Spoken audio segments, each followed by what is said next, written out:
እጀ ሙሉ ኦኬ። እጀ ጉርድ ለማለት ነው። ዘጋ እጀ ጉርድ ሸርት ኦኬ። እጀ ሙሉ መጀመሪያ የሰጡት እነሱ በይፋ እንትን ነው ያሉት። ይሄ ቻሌንጁን ያሸነፈ ነው ያሉት። ቻሌንጁን አሸነፍኩ ተሰጠኝ። ለሁለት ሳምንት ምናምን ሞላሁት። መጀመሪያ 100 ሺህ ፎሎወር ጨምሬ ነበር ማለት ነው ባለማወቅ።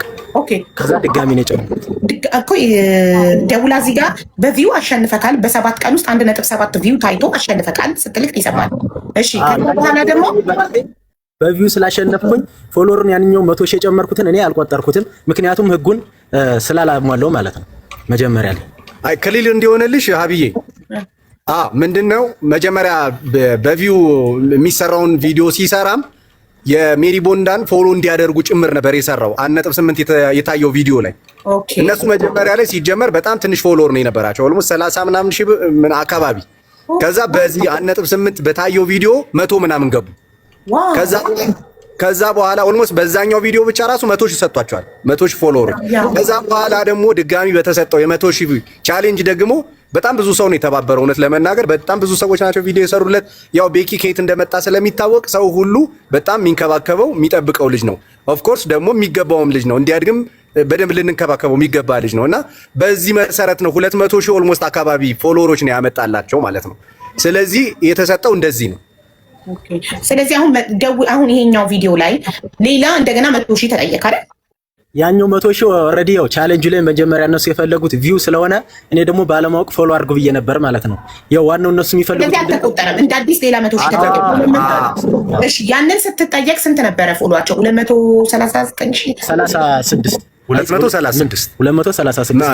236 ነበረ 100 ሺህ ቻሌንጅ ሲሰጠው 236 ነው ማድረግ የሚኖርበት። ኤግዛክትሊ። ይሄንን በስንት ቀን ቻሌንጅ ተሰጠው? ላይ በ7 ቀን ቀን አልተሰጠውም። 236 ሺህ እንደሞላ ስለ ቀኑ ችግር የለውም። 236 ሺህ እንደሞላህ የሜሪ ቦንዳ ይሄንን ቃል የገባልህን 1.5 ሚሊዮን የሚያወጣ ቦንዳ ቤት እንሰጥሃለን አሉት። ከዛ በመሃል ፎሎወር እያሰራ በመሃል ቤቱን እንየው አልኩት። ያው እኔ በጣም የምወደው ከጎዳና ጀምሮ የማውቀው ልጄ ነው። ብዙ ያስተማርኩት ብዙ የለፋውበት ልጅ ነው።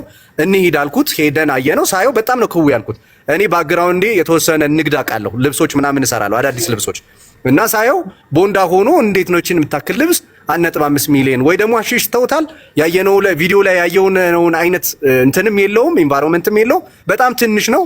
ይህንን ነገር ለባለሙያ ማሳየት ይኖርብናል። ምናልባት እኔ አዲስ ስለምሰራ ሊሆን ይችላል። ስለዚህ እኔ የማውቀው ቦንዳ ላይ የሚሰራ ጓደኛ አለኝ፣ ለረጅም ዓመት ልምድ ያለው በጣም አካፋፋይ ነው። እንዲያውም ለብዙ ሰዎች ቦንዳ ይሰጣል። ይሄን ጓደኛዬን ይዘነው ሄድን። ልክ መረጋገጡን ስናይ 236 ሺህ መሙላቱን ስናይ እንሂድና እናረጋግጥ። ምክንያቱም ነገ ፋይናል ሊሆን ነው፣ ደውለህ ልትቀበል ነው። ስለዚህ ማየቱ አይከፋም። ምክንያቱም ተስፋ ያደረግከው መለወጥም ያለብህ መለወጥ ካለብህ ትክክል በተሰጠ ቻሌንጅ ልክ ነው። ስለዚህ እንሂድና እንየው። ሄደ አየው ባለሙያው። እውነት ለመናገር እንዲያውም ቸኩሎ አላየውም። እላዩ ላይ የሚሸጥበት ፕራይስ አለ እያንዳንዱ እንትን ላይ ማለት ነው። ፕራይሶቹን አየ ምናምን ቆጠራቸው። እውነት ለመናገር እኔ አጋንኝ የለውም። ቦድ ከሸጣችኋቸው ይሄ ያለው እቃ ምናልባት 300 ሺህ ብር ቢያወጣ ነው። እኔን ግዛኝ ብትለኝ 100 ሺህ ብር አልገዛውም። 100 ሺውንም ማወጣው ለብረቶቹ ምናምን ነው እንጂ ልብሶቹ ኦልሞስት የቃረዱ ናቸው። እንኳን አንተ ጀማሪ ሆነህ ቦንዳ ላይ ልምድ ያለው ሰው ይሄንን ቤት ሊያነሳው አይችልም። ኦልሞስት የወደቀ ቤት ነው ይመስለኛል። ልጅቷ ይሄንን ቻሌንጅ የሰጠችው ቤቱን ዝም ብላ ጥላው ከሚትሄድ ስሟን አትርፋበት የሆነ ፎሎወሮች ሰብስባበት ሰጠሁ በሚል እንትን መንፈስ ሰጠሁኝ ብላ ለመገላገል ነው። እና እንዳጋጣሚ ደግሞ ሆኖ እኔ ይሄንን ነገር ማለት እዚህ ሙያ ላይ መሆኔ ንግድ ላይ መሆኔ ይሄ ልጅ ታድጎታል። ይሄ ልጅ እኮ ባለማወቅ ተቀብሎት ቢሆን ኖሮ እውነት ለመናገር ብዙ የፈረዳችሁ ሰዎች ምናምን ነገ ላይ ከስሮ መጥቶ ከሰርኩ ቢል እንዴ 1.5 ተሰጥቶ የለ እንዴ ምን አይነት ሙድ ነው የምትጫወተው አንተ? ምንድነው ሱሰኛ ነህ እንዴ ምናምን ነው የሚለው ሰው። በእርግጠኝነት ነው የምልሽ። ደግሞ ያኔ እኮ በቃ ሳላቂ 300 ሺህ ብር ዕቃ ነው የተቀበልኩት ቢል ኖሮ ደግሞ እንዴ ያኔ ሆኖ አትናገርም ነው እንዴ የሚባለው እውነት ለመናገር። ስለዚህ አግባብ የሆነውን ነገር ትክክለኛ የሆነ ቻሌንጅ ነው የተሰጠው። ብዙ ቻሌንጆች አይቻለሁ፣ እኔ አውቃለሁ። የተሰጠውን ቻሌንጅ በተሰጠው ልክ ነው ሰዎች የሚሰጡት። ስለዚህ ቻሌንጁ በሚገባ ይሰጥህ፣ ያንን ጠይቅ። ከዛ እኛ ሴሌብሬት እያደረግን ይሄድ ነው። በራሴ ድራይቭ እያደረግኩኝ ሄድን፣ ሴሌብሬት እያደረግን በጣም ደስ ብሎኛል። ሄድን። ሳሊተ ምህረት አካባቢ ነው፣ ሀያት ነው የሱቁ ያለው። ሳሊተ ምህረት አካባቢ እንደምታውቁት የተረባበረውን ህዝብ ማመስገን አለበት። ላይቭ ላይ ገብቶ ቤተሰብ እያንዳንዱን ነገር በላይቭ አሳያችኋለሁ እያልን ሄድን። ቆመን መጣ፣ እዛ ቦታው ላይ ደረስን። ላይቭ ላይ ነው እስቲል እስከምንሄዱ እዛው ላይ አይደለም የጀመርነው። ከዛ በስነ ስርዓት መጣች፣ ቪዲዮ መስራት ጀመረች። ከዛም በኋላ የተፈጠረው ነገር በጣም የሚያሳዝን ሆነ። ምንድነው ተከታዮችን አታመሰግንም ወይ አለችው። አይ ቲንክ እሷ የሰራችው የማስተባበያ ቪዲዮ አይታችሁት ከሆነ አመስግን አለችው፣ አመሰገነ።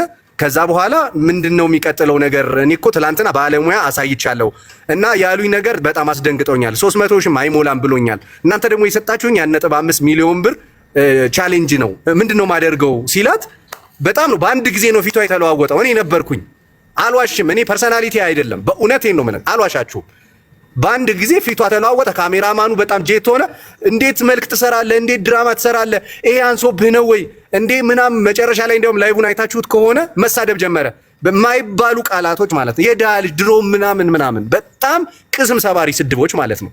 ይሄንን እምላችሁ እውነት ለመናገር ቤኪን ስለምወደው ስለማውቀው ብቻ አይደለም። የእውነት ስለመጣችሁ እናመሰግናለን። ይሄ ነገር ትክክል ነው ወይ ለሚለው ምላሽ ነው የምንፈልገው። ቴንክ ዩ በጣም ነው አመሰግነው። በመጀመሪያ ደረጃ አካውንቱ የነበረው ፎሎወር 19,000 ፎሎወር ነበረ። ኦልሞስት ወደ 20,000 የቀረበው ፎሎወር ነው እንጂ 30 ምናምን ሺህም አልገባንም ነበር። ከዛ ግን ሜሪጎንዳ አይ ቲንክ ለሆነ ሰው ሰጥቼ ይሉጣለችኝ። እኔ እንደውም እኔ ነኝ ሀሳቡን ያነሳሁት ለአንድ ሰው እንስጠው ምናምን ስትለኝ ለምን ቻሌንጅ አናደርገውም? ከረንትሊ ታውቂያለሽ መቼ ሳዊ ላይክ በአንድ ብር አንድ ፎሎወር ብለን እኮ በ100 ሺህ ብር ብቻ 100 ሺህ ፎሎወር መጨመር እንችላለን። ፎሎወር ቢሆን ኖሮ ኢሹአችን ግን ፎሎወር አልነበረም ኢሹአችን። ቱ ቢ ሆነስት ሜሪጎንዳ ክርስቶስን ነው የምልሽ መቄዶንያ የምታበላ በጣም ደግ በጣም መልካም ሴት ነው። በቃ በጣም እና ቻሌንጁን ይሄ እኔ ዲጂታል ማርኬቲንግ ሆኜ የምሰራላት እኔ ነኝ፣ ሶሻል ሚዲያ ማኔጀሯ ማለት ነው። ሶ ለምን እንዲያናረገውም እግር መንገዳችንን የሚጠቀምበትንም ሰው የሚለወጥበትንም ሰው እንሸልማለን። አት ዘ ሴም ታይም ያለሽን ብራንች ለምን ለሰው አንሰጥም? አልኳትኝ። አሪፍ ሀሳብ አለችኝ። ከዛ ቻሌንጁን እናንሳው ተባለና ቻሌንጁ ሲነሳ በምንድን ነው ያሰብነው? ላይክ በቪው መጀመሪያ ብዙ ቪው የታየለት ሰው ህሊና ማይክሽ ግን ተሸፍኗል መሰለኝ። ይቅርታ ድምፅሽ በጥራት አይሳንተን ይነፋነፋል። ማይኩ ተሸፍኗል ኦር ሰምቲንግ።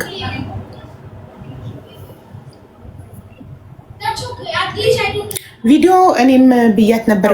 አሁንስ ቆንጆ ነው። አሁንስ በደንብ በጣም አሪፍ። እሺ እና ፐርፐዛችን ክርስቶስን ነው የምልሽ እንትን ማድረግ ነው። ይሄ ሰርቶ የሚለወጥበትን ሰው መሸለም ነው። እንደነገርኩሽ ነው። ፎሎወር ቢሆን ትልቁ ታርጌታችን በአንድ ፎሎወር 1 ብር ብለን 100 ሺህ መጨመር እንችላለን። ከዛ እኔ ያው ዲጂታል ማርኬቲንግ እኔ ስለሆንኩ ምሰራላት በዛ ተስማማን። ለሰው ልንሰጠው ወሰንን። ቪዲዮ ሰራሁኝ በእኔ አካውንት ቪዲዮ ስሰራ ኦልሞስት ከ10 ቲክቶከር በላይ። ከዛ ደግሞ አንድ ቪዲዮ አይደለም፣ በጣም ፎሎወር ያላቸው ቲክቶከሮች 3 ቪዲዮ 4 ቪዲዮ ምናምን የሰራው ቪዲዮ በደንብ ነው ቫይራል የሆነለት። አሁን ሁለተኛ የወጣችው ዩስሪ የምትባለች አይ ቲንክ 3 ቪዲዮ ይሁን ምናምን ነው የሰራችው እና ምስራቅም ደጋግመው ሰርተዋል። ሌላም በጣም ብዙ ቲክቶከሮች ናቸው የተሳተፉት። ሰው ምን መሰለው አይ ቲንክ የመጀመሪያ ቪዲዮአችን ላይ ክሊር አልሆነላቸውም እና ሁሉም ፎሎ አድርጉ እያለ ስለነበረ ሳናስበውኛ ቻሌንጁ ለማንም ሳይሰጥ 100 ሺህ ፎሎወር ገባ። በበረከት ብቻ ሳይሆን በሌሎች ቲክቶከሮችም በብዙ ቲክቶከሮች የተነሳ ማለት ነው። እኔም ደግሞ ቪዲዮ ሰርቻለሁኝ የራሴ ፐርሰናል አካውንት ላይ ያው በተደጋጋሚ ቻሌንጁን አናውንስ ለማድረግ ቪዲዮ ስንሰራ ነበር።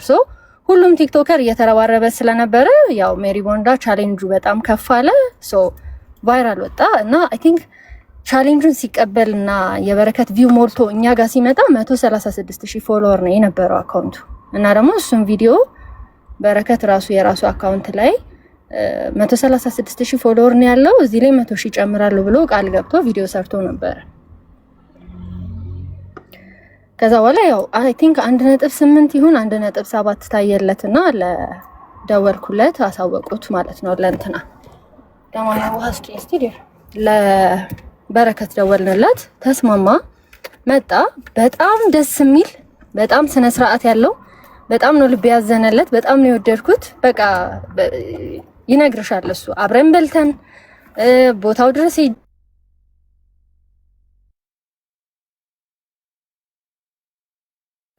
ጋይስ ተቋረጠ። ከኔ ነው ወይስ ከህሊና ነው? ከማን የተቋረጠው? የኔ ድምጽ ይሰማል? ኦኬ ከሷ ነው።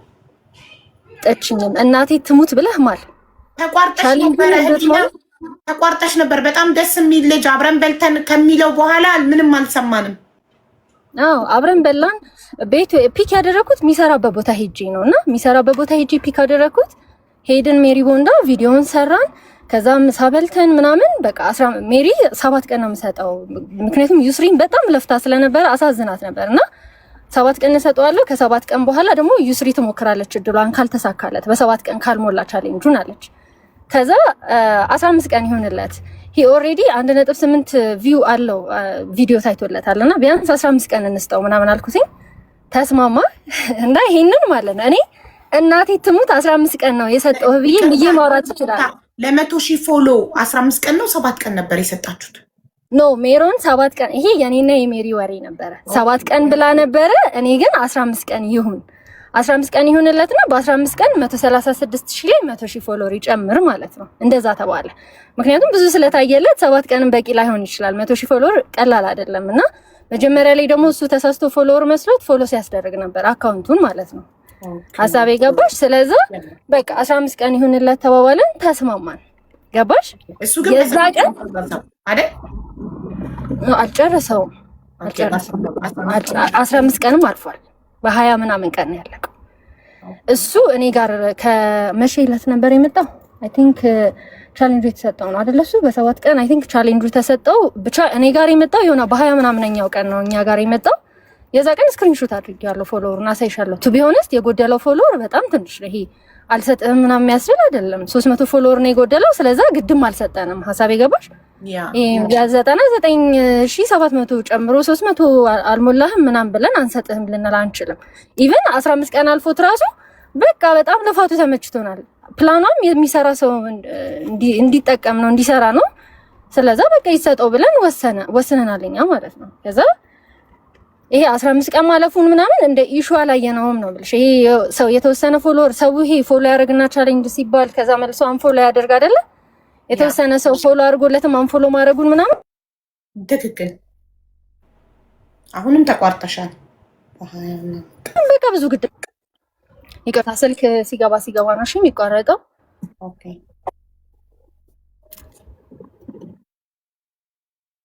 አሁንም የለሽም። አሁን ይሰማል። አሁን መተሻል።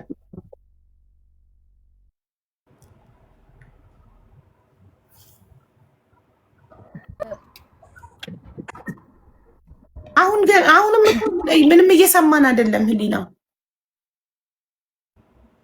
ዘጋሁት። ለዛ ነው እሺ ይቅርታ በጣም ከዛ በኋላ ምን ሆነ? ቻሌንጁ 15 ቀን አልፎት 20 ቀን አልፎት ምናምን እንዳልኩሽ አልነበረ? እሱም ስላልሞላለት እየሞከረ ነበር። ፎሎ አድርጎ እያለ ድጋሚ ቪዲዮ እየሰራ ነበረ።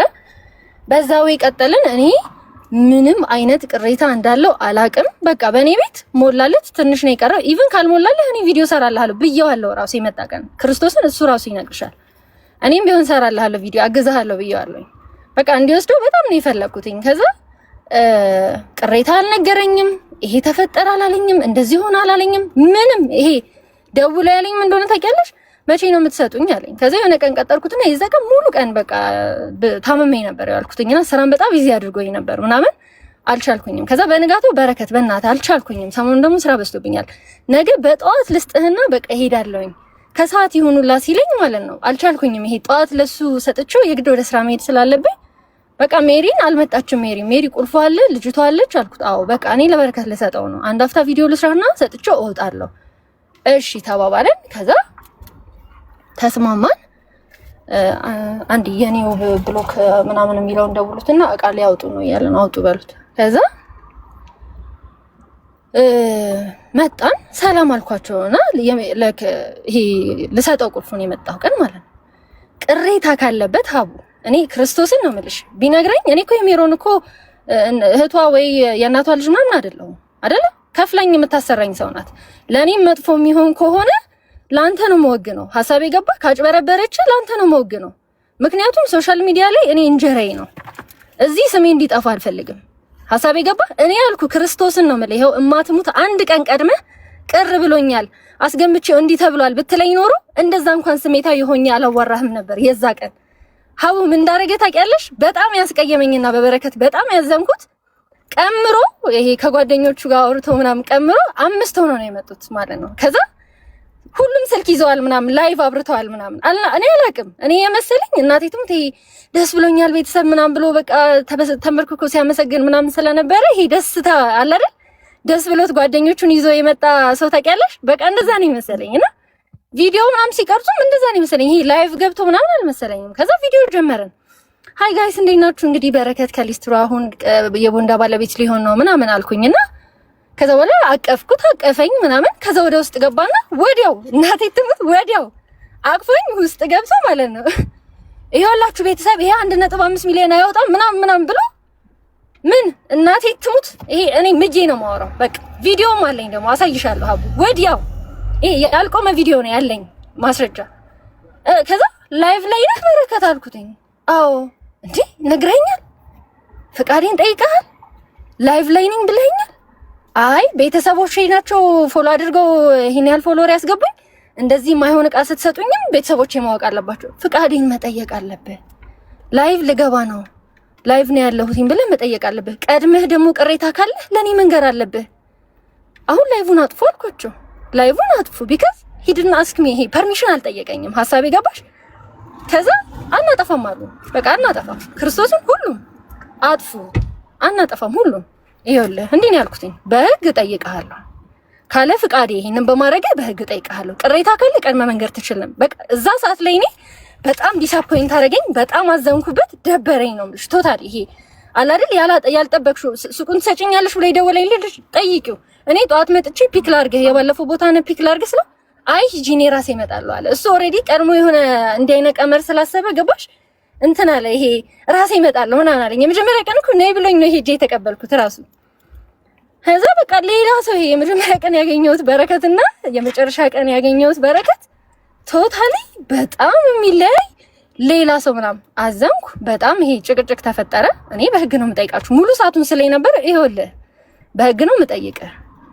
አንድ ቪዲዮዬን ካለ ፍቃድ የቀረስከውን አውጣና በቃ በህግ ዋጋ አስከፍልሃለሁ። እንደዛ ነው ያልኩት። ቶታሊ ላይክ ቪዲዮዎችም አሉ ማየት ትችያለሽ። ከዛ መኪና ውስጥ ገባሁኝ። ሜሪም የሆነ ሰዓት ላይ መጣች፣ ልታስረዳው ሞከረች። አልሆነም፣ አለቀ፣ በዛው አለፈ ማለት ነው። አሁን የተፈጠረው ሲቹዌሽን የዛ ቀን ነበረ። እኛ ልንሰጠው ሄደን እንደዛ አይነት ሲቹዌሽን ተፈጠረ። ከዛ ይኸውልህ በረከት እኔ ከቦንዳ ስራ ካለኝ ልምድ እኔ ቦንዳ ስራ ሰርቻለሁ። አሁን ነው የወጣሁት እንጂ በፊት ሰራ ነበረ። ሜሪ ቦንዳ ከ4 ዓመት በላይ ቆይታበታለች። ቁልፍ ይሸጣል። ቁልፍ ተሽጦ ነው የሚወጣው እኮ። ቁልፉን ሽጡትና ብር ስጡኛል። ብር መስጠት ውላችን አይደለም። ውላችን ቦንዳ ቤት ልንሰጥ ነው። እንዲህ አይነት ቅሬታ ካለው ደግሞ ሜሮንን በስነ ስርዓት ይሄ ላይቭ ገብተሽ ምናምን ሳይሆን ማቹር የሆነ ሰው የበሰለ ሰው እንዲህ ነበር ያላችሁ። እንዴት ታደርጉኛላችሁ? ምንድነው የተፈጠረው ብሎ መጠየቅ ይችላል። አልጠየቀንም። ከዛ በኋላ በቃ ወደ ቪዲዮ መስራት ምናምን ማልቀስ፣ ላይቭ ገብቶ ያልሆነ ነገር ድራማ በቃ የሆነ በጠበጠው ነገሩ። ኢትስ ኦኬ። እኔ ሲጀመር ይሄ እንዲህ አይነት ሲቹዌሽን ውስጥ ገብቼ አላውቅም። በፍጹም ገብቼ አላውቅም። እንዲህ አይነት በእንደዚህ አይነት ነገር አልታወቅም። በጣም ደሃ ሆኜ ከዛ እየሰራሁኝ ጥሬ ለፍቼ በላቤ ያደኩ ልጅ ነኝ እና የተለወጥኩ ልጅ ነኝ። ሰርቶ የሚበላ ሰው በጣም ደስ ስለሚለኝ የምር በልፋት እንድትበላ የምፈልግ ሰው ነኝ። ይሄ ደግሞ ለክሬ ስል ነው ማወራለህ። አሁን ኤኒዌይስ በቃ ያ ሲቹዌሽን ተፈጠረ፣ አለፈ። አሁን ስለ ቦንዳው ደግሞ ሳወራሽ ሜሪ ቦንዳ ዲር 3 ብራንች ነው ያላት። 3 ብራንች ነው ያላት። ክብር ደመና፣ ሰሚት እና ከዛ በፊት አንድን ያውን ጭንቅላት ላይ የመጣው ጥያቄ ላይቭ ሊገባ ዳይሬክትሊ ሳይነግርሽ ሳደንሊ ላይቭን ከፍቶ ነው ከመንገድ ላይ የመጣው ነው ያልሽ። እሺ መቼ እቃውን እንትና አስገምቶት ነው እንደዛ ያለሽ? ከዛ ቀን በፊት ነው። ከዛ ቀን በፊት ለካ ሰው ይዞ ሄዶ አስገማች ይዞ ሄዶ አስገምቷል። ማለት አንቺን ሳያናግርሽ በራሱ አንቺ ሳታቂ ሄዶ አስገምቶ ምንም ሳላቅ እኔ ምንም የማውቀው ሲቹዌሽን የለም። ኦኬ ኢቭን ማለት ነው የመሰላት ሱቅ የምትሸጥልን ልጅ ራሱ የመሰላት ቪዲዮ ሊሰራ ይሄ ፎሎወር ለማስጨመር ቪዲዮ ሊሰራ ይመጣ ነው የመሰላት። ታምኛለሽ? ፐርሚሽን እንኳን አልጠየቀንም። አይ እኔ መሰለኝ የመጀመሪያ ቀን መጥቶ ሱቁን ጎበኛ አየ። ከዛ ሁለተኛ ቀን ሊረከብ የመጣ ሁለተኛ ቀን ስልሽ ኦልሬዲ ከ15 ቀን በኋላ ሊሆን ይችላል፣ ከ20 ቀን በኋላ ሊሆን ይችላል። ቻሌንጁን ጨርሶ ተቀጣጥራችሁ በዛ ቀን ሊረከብ የመጣ ነው መሰለኝ። ሶ ከዛ ቀን ውጪ ሄዶ ነው ያስገመተው ነው የምትለው። አዎ ይኸውልሽ ማሪ፣ ልክ ቻሌንጁን አሸንፈሃል ያልኩት ቀን ሱቁን ያሳየሁት ለዛ ነው። ልክ ቻሌንጁን አሸንፈሃል እና ቻሌንጁን እንጀምር ብዬ የጠራሁት ቀን ሱቁን አስጎበኘሁት፣ እቃዎቹን አሳየሁት ምናምን ተስማማ። ሀሳብ ይገባሽ እኮ የዛን ዕቃ ምንም አልጎደለለትም በፍጹም ማለት ሱቁ አይሸጥም ስራ እየሰራ ነው። ይሄ ተስማምተዋል። አንተ ቻሌንጁን 20 ቀን እስከምታሟላ ድረስ ቤቱ የቤት ኪራይ የሚከፍላል፣ የሰራተኛ የሚከፍላል፣ ስራ ይሰራል። ያ ማለት ግን ይሄ የጎደለ ነው የሚሄደው አይደል? ይሄ ቢጎል ራሱ የ1.5 ሚሊዮን ብር ዕቃ እንዴት ሊጎል ይችላል? አንድ ነገርም ከተሸጠለት እኮ እየጎደለ ነው። እሱማ አግሪመንታቸው ነው። አግሪመንታቸው ነው ሲልሽ ነግረዋለች። የመጣ ቀን ሱቅ የመጣ ቀን ቻሌንጁን ይሄ ያየው ቀን ማለት ነው ሱቁን ተረከበ። እስከዛማ አሸናፊያና ቆማ ባይሞላልንስ በረከት እኛ እኮ ለሌላ ሰው እኮ ማስተላለፋችን አይቀርም አይደለ? አይደል? እንዴው ብዬ ስለዚህ ሲጎበኛው ይሄ ሙሉ ዕቃ ያንተ ነው። ከዚህ በኋላ ቻሌንጁን ያሸነፍከው አሸንፈሃል። ስለዚህ ይሄ ሁሉ ዕቃ ያንተ ነው። አሻንጉሊቶቹ፣ ብረቱ፣ ሱቁ ከነቁልፉ፣ ልብሶቹ ከተባለ ከዛ ላይ አንድ ፓንት አንድ ካልሲ ከተሸጠ ከ1.5 ላይ 1 ብር ጎደለ ማለት ነው አይደል? ይሄ መጀመሪያ ሲያወሩ ያወሩት ምን መሰለሽ? የመጣ ቀን 1.5 ሚሊዮን የሚገመት ዕቃ ቦንዳ ትሰጣለች ተባለ አይደለ? ሜሪ ቦንዳ እንደዛ አለች። ልክ ሲመጣ ይኸውልህ 15 ቀን ሰጥቻለሁ። ያው 15 ቀን ሱቁ አይዘጋም፣ ክፍት ነው የሚሆነው። ሀሳብ የገባሽ? 15 ቀን ሱቁ ክፍት ነው የሚሆነው። ምክንያቱም የቤት ኪራይ ያለ ሰራተኛ ያለችበት ውስጥ ጥበቃ አለው። ሀሳብ የገባሽ? የግድ ሱቁ መቼስ ተዘግቶ ቻሌንጅ ወጣል ተብሎ ክሎዝ አይሆንም። ሱቁ ክፍት ነበረ። አት ዘ ሴም ታይም ለሱ ነግረነዋል። ይሄንን ባላሳውቅ ኖሮ በጣም ደስ እያለኝ እጠየቅበት ነበር። ተነግሮታል። ሱቁ ክፍት እንደሆነ ያውቃል። እየሄደም ቪዲዮ እየሰራበት ነበር። ይሄ ዲል አድርጎ የገባበት ነገር ነው። ቻሌንጁ ላይ ሆኖ እኮ እሱ እኮ ቪዲዮ ሊሰራ እኮ ሄዶ ያውቃል። ሀሳብ የገባሽ? ክፍት እንደነበረና ሱቁ ክፍት እንደነበር ያውቃል። ይሄ ኦልሬዲ ነውስ። ይሄ አዲስ ያወጣነው ህግ ምናምን አይደለም። ይሄ የሚያውቅ አለ አይደለ? የነበረበት ሲቹዌሽን ነው። እሱ ራሱ ውስጡ የነበረበት ነገር ነው። የሚያውቀው ነገር ነው። ከ15 ቀን በኋላ ከመጣ በኋላ ግን ማለት ነው ከ15 ቀን በኋላ ከ15 ቀን በፊት ልክ ቻሌንጁን አሸንፈሃል ብዬ ስጠራው ግን እቃዎቹን አይቶ ብረቱን አይቶ እንትኑን አይቶ ምናምን ሲሄድ ቅሬታ ቢያቀርብና ይሄ እንደዚህ 1.5 ሚሊዮን አያወጣም ቻሌንጁን አልቀበልም ማለት ይችል ነበር። ሀሳብ የገባሽ? የዛ ቀን አየ ሁሉን ነገር ጎበኛ። እሺ ደስ ብሎኛል፣ ቤተሰብ በጣም ነው የማመሰግነው ምናምን አደራ ይሄንን አሟሉልኝ ምናምን አለ ሄደ። ከ15 ቀን በኋላ ሲመጣ አንደኛ ፈቃዳችንን አልጠየቀም። አስገማችሁ ይዞ ለመምጣት ያማከረንም ነገር የለም። ምንም አይነት ነገር አላደረገም። ፕላስ ደግሞ ማንም አልነበረም ሱቅ ውስጥ አላወቃችሁም። እንዳስገመተ ሸጭ ናት ያለችው ይሄ የተቀጠረች ሰራተኛ አለች። ኢቨን እሷ ልጅ ማለት ነው ለቤቷ አትናገርም። ታዲያ አስገማችሁ ይዞ ሲመጣ ቪዲዮ እየመጣ ስለሚሰራ ቪዲዮ የሚሰራ ነው የመሰላት። ገማች አልመሰላትም። ኦኬ ሀሳቤ ገባሽ? ከዛ ደግሞ ኢትስ ኦኬ እኮ በቃ ችግር የለኛም ነግሮን እኮ ማስገመት ይችላል አይደል? መብቱ ነው።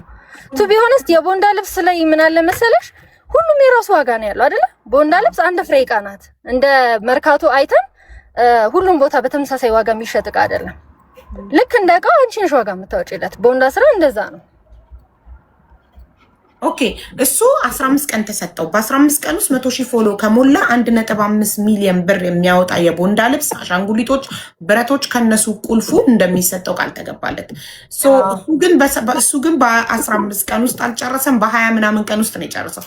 በ20 ምናምን ቀን ውስጥ ከዛ ሱቅ ውስጥ የሚሸጠው ዕቃ ሲቀነስ ማለት 1.5 ተገመተ የሚገመት አንደኛ የሚገመት ነው ያልነው። ከዛ ደግሞ ከረንትሊ አሁን ልክ ቻሌንጁን ስናወጣ ማለት ነው በመጀመሪያ የሚገመት ማለት ገበያው ባለበት ሁኔታ የሚሸጥ ማለት ነው። ሀሳብ የገባሽ? ገበያው የዛን ሳለ ባለበት ቦታ ሁኔታ የሚሸጥ ልክ እኛ ቻሌንጁን ያወጣን ሰዓት የሚሸጠው በ1.5 ነው አለን አይደለ? እሱ ቻሌንጁን እስከሚሞላ 15 ቀን ሱቁ ዝግ እንደማይሆን ዊ ኦልሬዲ ኮንፈርም አድርገነዋል፣ አሳውቀነዋል። በውስጥ ነው ያሳውቃችሁት። ቪዲዮ ላይ ግን እኔ ያየሁት ቪዲዮ ላይማ እስከዛ ይሸጣል ምናምን ብለን እኮ እያንዳንዱ ነገር ልናብራራ አንችልም አይደል? እንዴ ሀብዬ 15 ቀን እንደሚለው ኦልሬዲ 1.5 ሚሊዮን የሚገመት ዕቃ ስለተባለ እኔ ቪዲዮን ስመለከት እዚህ ጋር ከፍቶ ሲያሳየኝ ስመለከት ያሰብኩት ሜቢ አይ ዶንት ኖ ሜቢ መጋዘን እያንዳንዱ ነገር ስለሚጠፋው ብዬ በ20 ቀን ውስጥ የተሸጠውን ሊስት አሁንም ማየት እንችላለን። ምንም ችግር የለውም እኮ ኢቨን ለማወቅ ማለት ነው በጣም ማየት እንችላለን። አዎ ማየት እንችላለን። ኢቨን ዲል አድርገናል። ዲል እስከሱ ጋር ተስማምተናል። ይሄ ያውቃል። ምክንያቱም እንደነገርኩሽ መሀል ላይ የሄደ ቪዲዮ ሲሰራ ነበር። ሱቁ ክፍት እንደነበረ ያውቃል። ይሄ የማያውቀው ነገር ወይ እኛ ከሱ ቁጭ ያደረግነው ልናጭበረብር ሞክረን ምናምን አይደለም። ያውቃል። ላይክ ቅሬታ ቢኖረው ኖሮ እኮ መሀል ላይ ሱቁ አሁንም እየሸጡበት ነው ብሎ ደግሞ ልክ እንዳሁኑ ያወራ ነበር አይደል? ቪዲዮ ላይ ይናገር ነበር። ስለሚያውቅ ዲል ስላደረግን ነው ምንም አይነት ነገር ያላለው እየሄደ ቪዲዮ ሲሰራ የነበረው። ሐሳቤ ገባሽ? ኤኒዌይስ 15ኛ ቀን ላይ አልመጣም፣ አልሞላለትም። ደወለልኝና 300 400 ፎሎወር ነው የቀረው፣ እሱ ደግሞ በሁለት ቀን ይሞላል አለኝ። በቃ ችግር የለውም ኧረ በረከት ይሄ ያጣላል። ተደዋወልን፣ ተገናኘን፣ ሄድን። ከዛ በኋላ ምን ሆነ እንደዛ ድራማ ተፈጠረ ምናምን አላልኩሽም? ከዛ በኋላ በጣም በቃ እኔም በጣም ደበረኝ ምናምን እንደሱ አይነት ሲቹዌሽን ውስጥ ስላስገባኝ። ምክንያቱም እኔ አልወድም፣ ሐቁን ነው የምነግርሽ። በፍጹም የሰው እንባ የሰው ሐቅ የምወድ ሰው አይደለሁም። ሜሪም ደግሞ ቱ ቢ ሆነስት እንዳልኩሽ በአንድ ፎሎ 1 ብር ብላ እንደዛ አይነት ቻሌንጅ ማንሳት ትችል ነበረ። ይሄ ያን ያህል ፎሎወር አጓጉታት አይደለም። ከዛ ኤኒዌይስ እንትን አለ እንደዛ አይነት ሲቹዌሽን ተፈጠረ። በቃ እኔና በረከትም በስነ ስርዓት ልናወራ አልቻልንም። ሞር ደግሞ ከጓደኞቹ ጋር በቃ ማውራትም አልቻልኩኝም፣ ልንግባባም አልቻልንም። በጣም ነው የተበሳጨሁት። ይሄ አንደማመጥም። በረከትም በጣም ስሜታዊ ሆኖ ነበር፣ እኔም በጣም ተናድጄ ነበር። በቃ ሁለታችንም ልክ አልነበርንም። እኔ ቀድሞኝ ቪዲዮ ማውጣታቸው በጣም ስለደበረኝ ይሄ ላይቭ መግባታቸው ምናምን ማውራት እንኳን አልቻልኩኝም። ታውቂያለሽ፣ በጣም ነው በቃ የተበሳጨሁት። አንኤክስፔክትድ ነገር ስለነበረ እንደዛ ሆነ። ኤኒዌይስ አሁንም ቢሆን ሜሪ ቦንዳ ልኬልሻለሁ አይደለ? ላይክ ሜሪ ቦንዳ እንደነገርኩሽ 3 ብራንች ነው ያላት። 3ቱም ብራንች የለመደ ነው። ቦንዳ ስራ ላይ ደግሞ ኦልሞስት ከ4 ዓመት በላይ ቆይታለች። ያህ ማለት ከተማዋ ላይ ቦንዳ ብለሽ ሰርች ብታረጊ በጣም ከሚታወቁ ቦንዳ ቤቶች መካከል ሜሪ ቦንዳ አንደኛዋ ናት። ማለት በቲክቶከር ከፍላ ብዙ ቲክቶከር ከፍላ የምታሰራ ቦንዳ ሻጭ ናት። ቦንዳ ማለት ኢማጂን በጣም ትንሽ ብር ነው የምትሰበስቢ ከሆነ እቃ ላይ ኢንፍሉዌንሰር ከፍለሽ ማሰራት ትችያለሽ። ማለት ምን ላይክ ተቋርጠሻል ሊና ምን ያህል ቢያዋል። ከዛ ምን ሆነ 3ኛው ብራንች የት ነው ያለው? እንትን ጋር ከአያት አደባባይ ትንሽ አለፍ እንዳልሽ ነው ያለውና አያት ጥሩ ቦታ ነው። ፕላስ ደግሞ ከአስፓልት ዳር ነው ያለው ሱቋ። ከአስፓልት ዳር ነው ያለው። ኢቭን ይሄ ፈርስት ፍሎር ሰከንድ ፍሎር ብሎ ይሄ ሰው አይመጣ ምናምን የምትይበት ቦታ አይደለም። ወኪንግ ከስተመር አለው። እሱ ብቻ አይደለም፣ የለመደ ብራንች ነው። ረጅም ዓመት ያስለመደችው ብራንች ነው። እዛው ጋር ደግሞ የወንድ ቦንዳ ቤትም አለ። ይታወቃል ቦታው። ይሄ ወንዶችም ሴቶችም የሚመጡበት የተለመደ ቦታ ነውና እሱ ነው ኦፖርቹኒቲ። አንደኛ የለመደ ከስተመር ማለት እኔ ማንንም ሰው አትራክት ያደርጋል ብዬ ማስበው እንደውም ከቦንዳ ልብሱም ከምኑም ይልቅ ይሄ የለመደ ቦታ ነው አትራክት የሚያደርገው ማንንም። ምክንያቱም ስራ አለው ነው። የሆነ ሰው ቀጥታ መጥቶ እቃ ፒክ ያደርግበታል የምትዩ አይነት ሱቅ ነው። ከዛ ደግሞ ነገም ከነገ ወዲያም ቪዲዮ የሚሰራበት አካውንት ነው። እኔ ኦልሞስት የአመት ምናምን ብራንድ አምባሳደር ነኝ። አሁንም ፕሮሞሽን ብሰራ ሰው ከ3ቱ ብራንች የቀረበው ጋር ነው እንጂ የሚሄደው ለበረከት ተሰጥቶታል ብሎ አይቀርበትም። ይሄን ደግሞ ቃል በቃል የምነግርሽ ምዬ ለሱ ለራሱ ብለዋለች። በእኔ ንግድ ፍቃድ መስራት ትችላለሽ በረከት፣ ንግድ ፍቃዴን አልዘጋብህም። እሷ ራሷ ናት ያለችው። ኦልሬዲ የ3 ወር የቤት ክራይ ከፍላበታለች። ከዛ በኋላ የቤት ክራዩ በወር 25000 ብር ነው፣ አይከብድህም፣ ስራ ትሰራለህ አለችው።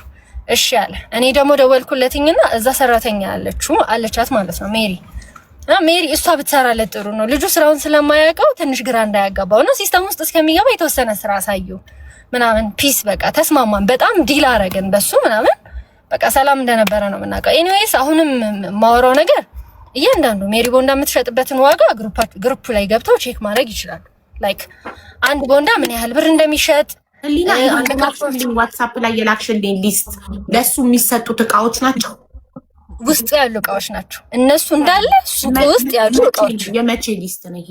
እሱ ቻሌንጅ ውስጥ ከረንትሊ የምትሸጥበት ዋጋ ነው። አሁንም ያሉ እቃዎች እነዚህ እቃዎች ናቸው። እና ኢቭን ሊስት አድርገን ልንልሻል። ይሄ የተሸጠውን እቃ እንደዚህ እስከዚህ ባለው ይሄን ያህል እቃ ተሽጧል ብላ ታች ጋር ጽፋልሻለች እያንዳንዱ ነገር ሜሪ። እሺ ይሄ 1.3 ነው እዚህ ጋር የተገለጸው።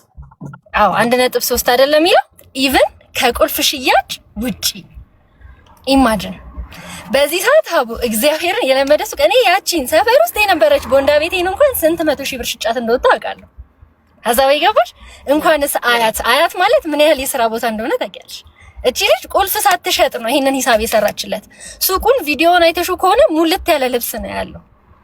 ላይክ በጣም ብዙ ሱሪ። እነዚህ እቃዎች አሁንም ያሉ ናቸው። አሁንም ያሉ ከሆነ የተሸጠው በ20 ምናምን ቀን ውስጥ ከዛ ሱቅ ውስጥ የጎደለው እቃ የ200,000 ብር እቃ ብቻ ነው። ላይክ የሚገመት ከተባለ ሲገመት የተገመተው እናንተ አይደለም። አሁን እሱን ትተን እኔና ሜሪ ሂሳብ ስናወጣ አልኩሽኝ የቁልፍ ሽያጭ እንኳን ብለን ፕላን አላረግንም። ሐሳቤ ገባሽ? አሁን እዚህ ላይ የቁልፍ ሽያጭ ጨምርበት ብትይ ሱቁ ኦልሞስት ከ1.5 በላይ ራሱ ሊሆን ይችላል። ሐሳቤ ገባሽ? ሜሪ ለስሟ ምን ያህል ነው የምታስከፍለው? በቃ የለመደ ስራ ቦታ ከተማ ላይ ስንት ነው የሚሸጠው? ማለት ስሟን ነው እንዴ? እሱ ከተሰጠው በኋላ ስሙን አይቀይረውም። በረከት በሜሪ ሙሉ እስከነ ቁልፍ መሸጥ ማለት አብዬ እዚህ እንዴት መሰለሽ? አሁን ለምሳሌ ልክ ካልዲስ ኮፊ፣ አሁን ካልዲስ ኮፊ ብዙ ቦታ ነው አይደል ያለው? ሁሉም እኮ ይሳ አይደለም ነው፣ እሱ እኮ ብራንድ ነው። ልክ እንደዛ ነው። አሁን ሜሪ ቦንዳ 3 ቦታ አይደለ ብራንች አላት። ከስተመሮቹ ኦልሬዲ ያውቁታል። የታወቀ ቦታ ነው። ቦንዳ ሲፈልግ ሰው ቀጥ ብሎ የሚሄድበት ቤት ነው፣ የለመደበት ቤት ነው። ገባሽ? ሰው ላስለመደው ቦታ አሁን እዚህ ቦሌ ብትመጪ 1 ሚሊዮን 2 ሚሊዮን 500 ሺህ ምናምን ሁላችንም ቁልፍ ገዝተን ነው ስራ የምንሰራው። የለመደ ቦታ ሳይሆን ራሱ ባይቀይርም ችግር የለባትም። ስቲል ሜሪ ቦንዳ ይባላል። እንደዛ ኧረ እሷ በንግድ ፍቃድ ስራ እያለችው ግብር ልትከፍልለት እንዴ? ግብር እኮ ከፍልልሃለሁኝ በእኔ ንግድ ፍቃድ ስራ እኮ ብለዋለች። እሺ ስለዚህ አሁን እኔ ማለት ነው ሹር ሆኜ እናቴ ትሙት በንግድ ፍቃዴ ተጠቀሚበት አላለችኝም። በልበረከት እሱ ብቻ አይደለም 15 ቀን አልተሰጠኝም ብለህ ማልበት። እኔ ምዬ ነው የማወራው። ሁለቱም ቁጭ ብለው ነው የሰማሁት። ኦኬ አሁን ደግሞ የአንቺ ከጨረሽ የእሱ ተራ ሲሆን ነው ሚውት አብርቶ ማውራት የሚችለው። ቤቱ ህግ ስላለው ሁለት ሰው እኩል ማያወራ። አንቺ ስትጨርሺ ሚውት ታደርጊለትና በሱ ደግሞ በተራው ያወራል። ሶ አንቺ ከተናገርሻቸው ውስጥ ለሱ ጥያቄዎች አሉኝ። አንቺ